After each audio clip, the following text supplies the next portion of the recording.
नमस्कार, स्वागत है आपका हिंदू प्रवचन चैनल में। तुलसी के पास दिया जलाने से क्या फल मिलता है। एक बार माता लक्ष्मी भगवान विष्णु से पूछती हैं, हे स्वामी, तुलसी के पास दीपक जलाने का क्या महत्व है और रोज शाम को तुलसी के पास दीपक क्यों जलाया जाता है। इससे मनुष्य को कौन सा फल प्राप्त होता है। तुलसी के पास दीपक जलाने की विधि क्या है तथा दीपक जलाते समय कौन से मंत्र का उच्चारण करना चाहिए, कृपया आप मुझे विस्तार से बताइए। तब भगवान विष्णु कहते हैं, हे देवी, आज आपने समस्त मानव जाति के कल्याण के लिए बहुत ही महत्वपूर्ण प्रश्न किया है। आपके इस प्रश्न का उत्तर देने से पूर्व मैं आपको एक प्राचीन कथा सुनाता हूँ, जिससे आपको सभी प्रश्नों के उत्तर मिल जाएंगे। इसलिए आप इस कथा को ध्यान पूर्वक सुनिए। इस कथा को ध्यान से पूरा सुनने मात्र से ही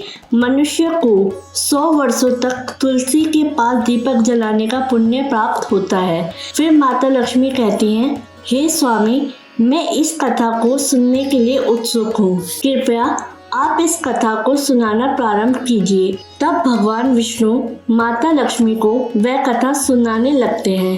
हे देवी, पूर्व काल की बात है। दक्षिण दिशा में तुंगभद्रा नाम की एक बहुत बड़ी नदी है। इस नदी के किनारे पर हरिहरपुर नाम का एक अत्यंत सुंदर नगर बसा हुआ था।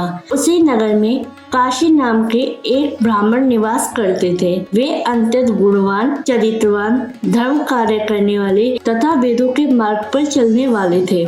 उन्होंने समस्त शास्त्र का अध्ययन किया हुआ था। उस ब्राह्मण की एक पत्नी थी, जिसे लोग दुराचार कहकर पुकारते थे, क्योंकि उसके कर्म ही उसके नाम के अनुसार थे। वह सदैव ही अपने पति को अपमानित करती थी, पति को भयंकर दुख देती थी, पति के लिए कभी भोजन नहीं बनाती थी। उसने अपने पति के साथ कभी शयन नहीं किया, कभी उसके साथ प्रेम से व्यवहार नहीं किया। पति के मित्र परिवार के लोग घर पर आते तो वह स्त्री उनको अपमानित करके भगा दिया करती थी और काम भाव से उन्मत्त होकर निरंतर अन्य व्यभिचारिणी स्त्रियों के साथ घूमा करती थी। उसका मन पति को छोड़कर पराये पुरुषों में लगा रहता था। उसने कभी अपने पति से प्रेम से बात तक नहीं की, किंतु पराये पुरुषों के साथ संग बैठकर बातें करती थी। पराये पुरुषों को मोहित करने के लिए सज धज कर गाँव में घूमने जाया करती थी। फिर एक दिन वह दुराचारिणी स्त्री वन में जाकर एक वृक्ष के नीचे खड़ी हो गई। उसका चित्त काम से भरा हुआ था।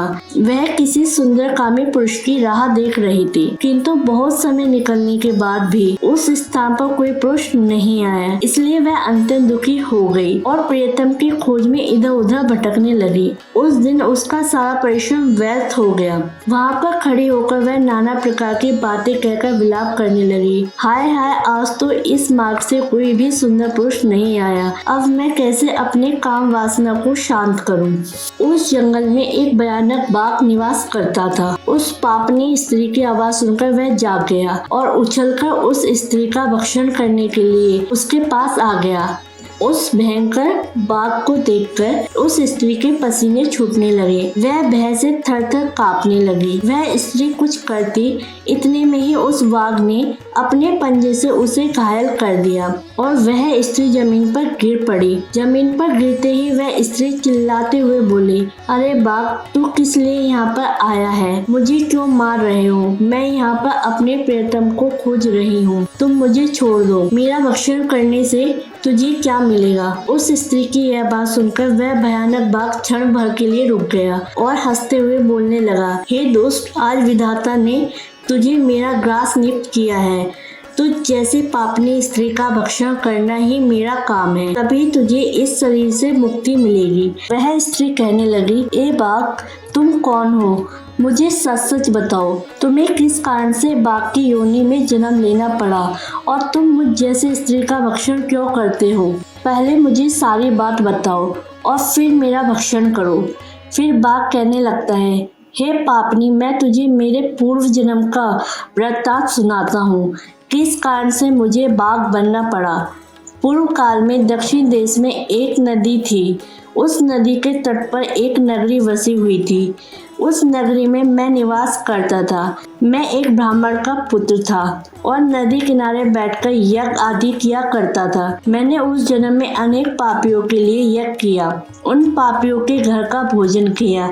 मैंने धन की लोभ से अनेक पापियों के लिए कार्य किया। जिन वस्तुओं का दान ब्राह्मण को नहीं लेना चाहिए, उन वस्तुओं का दान भी मैंने ग्रहण किया और दूसरों से धन लेता था, लेकिन कभी वापस नहीं करता था। इस प्रकार से पाप करते हुए मुझे बहुत साल बीत गए और मैं बूढ़ा हो गया। मेरे बाल सफेद हो गए, आंखें सूज गईं, मुंह के सारे दांत गिर गए, लेकिन फिर भी मेरे दान लेने की आदत नहीं छूटी और मैं पाप करता गया। फिर एक दिन मैं धन के लोभ से नदी किनारे गया और अन्य धूर्त ब्राह्मणों के साथ मिलकर हमने लोगों को ठगा। झूठ मंत्र वचन बोलकर हमने बिना विधि विधान किए ही देवी देवताओं का पूजन किया और बहुत सारा धन दान में ले लिया। फिर उसी स्थान पर एक बीमार कुत्ते ने मेरे पैर में काट लिया और मैं मूर्छित होकर गिर पड़ा। उसी क्षण में मेरे प्राण चले गए। फिर यम के दूत उस स्थान पर प्रकट हुए और मुझे पकड़कर यमपुरी ले गए। वहां पर यमराज ने चित्रगुप्त से मेरे कर्मों का लेखा जोखा निकालने के लिए कहा। फिर चित्रगुप्त कहने लगे, हे धर्मराज, इस ब्राह्मण ने घोर पाप किए हैं। इसने दूसरों से झूठ कहकर धन लूटा है, विधि विधान से पूजा न करके झूठ मंत्र बोलकर भगवान का अपमान किया है, इसलिए यह पापी ब्राह्मण केवल नरक जाने के ही योग्य है। फिर यमराज ने अपने दूतों को आदेश देकर मुझे नरक की अग्नि में डाल दिया। अनेक वर्षों तक नरक की सजा भोगने के बाद मुझे वाघ का शरीर प्राप्त हुआ और मैं इस दुर्गम वन में निवास करने लगा। मैं अपने पूर्व जन्म के पापों को याद करके कभी महात्मा साधु पुरुष सती स्त्रियों का भक्षण नहीं करता। मैं केवल पापी दुराचारी तथा उल्टा स्त्रियों का ही भक्षण करता हूँ, ताकि मुझे पाप से मुक्ति मिल जाए। इस प्रकार से उस बाघ ने अपने पूर्व जन्म का वृत्तांत सुना दिया और उस स्त्री से कहने लगा, पापनी, तेरे आचरण से तू उल्टा दिखाई पड़ती है। अपने पति को छोड़कर तू इस वन में अन्य पुरुषों के साथ भोग विलास करने के लिए आई है। आज तू मेरा ग्रास अवश्य बनेगी। इतना कहकर उस बाघ ने अपने तीक्ष्ण नाखून से उस पापी स्त्री के टुकड़े टुकड़े करके उसे खा लिया। फिर उस स्थान पर यम के दूत प्रकट हुए और उस पापनी स्त्री को उठाकर यमपुरी ले गए। वहां पर उसे यमराज के सामने खड़ा किया गया। फिर चित्रगुप्त ने उस स्त्री का लेखा जोखा निकालते हुए यमराज से कहने लगे, धर्मराज, यह स्त्री तो अत्यंत पापनी है। इसने घोर पाप किए हैं। इसने व्यभिचार किया है। इसने अपने पति की कभी सेवा नहीं की। अपने पति को भूलकर पराये पुरुषों के साथ संभोग विलास किया करती थी। उसके पाप को सुनकर यमराज ने उस स्त्री को अग्नि से भरे हुए कुंडों में डालने का आदेश दिया। अनेक वर्षों तक उसे उस कुंड में पकाया गया। फिर उसे निकालकर दूसरे नरक में डाल दिया गया। इस प्रकार उसे अनेक वर्षों तक अलग अलग नरकों में डाला गया और नरकों में डालने के बाद वह महापापी स्त्री पुनः पृथ्वी लोक पर आकर चांडाल के रूप में उत्पन्न हुई। चांडाल के घर जन्म लेकर वह फिर अनेक पाप करने लगी, वह विचार करने लगी, अनेक पापी पुरुषों के संग विहार करने लगी। कुछ समय बाद पूर्व जन्म के पापों के कारण उसे कोढ़ का रोग हो गया और वह भयानक पीड़ा सहन करने लगी। उसका अंग अंग जलने लगा, उसके नेत्रों में पीड़ा होने लगी। इस दुख को सहन करती हुई वह दिन बिताने लगी। फिर एक दिन वह तीर्थ में स्नान करने के उद्देश्य से अनंतपुरा में चली गई। वहां पर वह एक आश्रम के बाहर निवास करने लगी। उस आश्रम में एक तुलसी का पौधा था। अन्य स्त्रियों को वहां पर तुलसी के पास दीपक जलाते हुए देखकर उस पापी स्त्री ने भी वही किया। उसने तुलसी के पौधे के पास एक दीपक जला दिया। फिर उसी रात हृदयघात से उसकी मृत्यु हो गई और यमराज के दूत उसे ले जाने के लिए वहां पर प्रकट हुए। जैसे ही यम के दूत उस पापी स्त्री को पास में बांधकर ले जाने लगे, तभी भगवान विष्णु के 2 पार्षद उस स्थान पर प्रकट हुए और उन्होंने उन दोनों को रोक लिया और कहने लगे, हे दूतों, इस स्त्री को तुम छोड़ दो। यह स्त्री नरक जाने के योग्य नहीं है।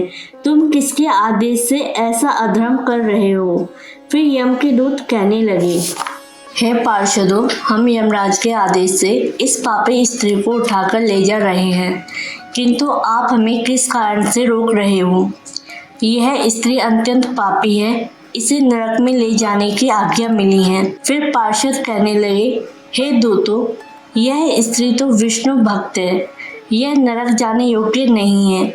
इसने शाम को तुलसी के पास दीपक जलाया है, इसी कारण से इसके समस्त पाप नष्ट हो गए हैं, इसलिए अब यह नरक जाने के योग्य नहीं है। यह स्वर्ग जाने की अधिकारी बन चुकी है। पार्षदों की बात सुनकर यमदूतों ने उस स्त्री को उस स्थान पर छोड़ दिया और यमलोक लौट गए। वहां जाकर उन्होंने यमराज को सारा वृत्तांत सुना दिया। फिर भगवान विष्णु के पार्षद उसी स्त्री को दिव्य विमान में बिठाकर स्वर्गलोक ले गए। भगवान विष्णु कहते हैं, हे देवी, इस प्रकार से तुलसी के पास केवल दीपक जलाने मात्र से ही मनुष्य के सभी पाप नष्ट हो जाते हैं। जो स्त्री नित्य शाम को तुलसी के पास दीपक जलाती है वह सौभाग्यशाली बनती है। उसके पूर्व जन्मों के सभी पाप नष्ट हो जाते हैं, उसे सुख समृद्धि की प्राप्ति होती है। रोज तुलसी के पास दीपक जलाते समय इस मंत्र का उच्चारण करना चाहिए, ओम तुलसी देत्याय च विद्महे विष्णु प्रियाय च धीमहि तन्नो वृद्धा प्रचोदयात्, जिसका अर्थ होता है, विष्णु प्रिय तुलसी, मैं आपको नमन करती हूँ, आप मुझे उच्च बुद्धि दो। हे वृंदा, आप मेरे मन को रोशन करो। भगवान विष्णु कहते हैं, हे देवी, हजारों अमृत के घड़ों से नहलाने पर भी श्री हरि विष्णु को उतनी तृप्ति नहीं होती है जितनी वे मनुष्य के द्वारा तुलसी का एक पत्ता चढ़ाने से प्राप्त करते हैं। 10,000 गोदान से मानव जो फल प्राप्त करता है वही फल तुलसी पत्र के दान से पा लेता है। जो मृत्यु के समय अपने मुख में तुलसी पत्र का जल पा जाता है वह संपूर्ण पापों से मुक्त होकर भगवान श्री हरि विष्णु के धाम जाता है। हिंदू धर्म में तुलसी के पौधे का महत्व सबसे अधिक है, इसलिए तुलसी की पूजा सबसे पहले भगवान विष्णु ने की थी। भगवान विष्णु कहते हैं, जिस प्रकार से देवी लक्ष्मी से वैकुंठ को ऐश्वर्य प्राप्त है, उसी प्रकार से वैकुंठ में तुलसी के कारण ही पवित्रता प्राप्त है। पृथ्वी लोक पर जिस स्थान पर भी तुलसी का पौधा होगा उस स्थान पर कभी बुराई का वास नहीं होगा।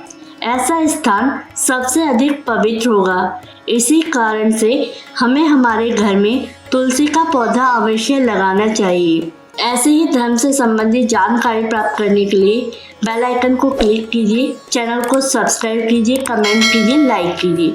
धन्यवाद।